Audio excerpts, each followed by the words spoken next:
ইরানের জনপ্রিয় গায়ক আমির হোসেন মাকসুদলুকে মৃত্যুদণ্ড দিয়েছেন দেশটির আদালত। মহানবী হজরত মুহাম্মদ সাল্লাল্লাহু আলাইহি ওয়াসাল্লামকে কটূক্তির দায়ে এ সাজা দেওয়া হয়েছে তাকে।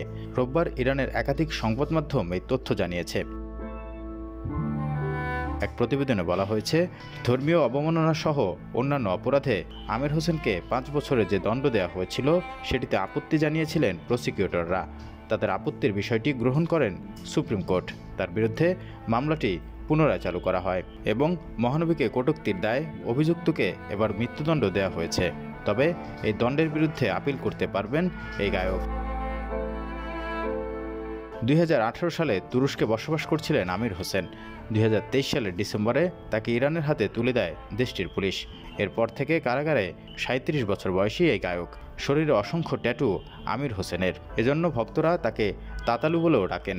এর আগেও আদালতে রোষানলে পড়তে হয়েছে তাকে। পতিতাবৃত্তি প্রচারের দায়ে 10 বছরের কারাদণ্ড দেওয়া হয়েছিল এই সঙ্গীত শিল্পীকে।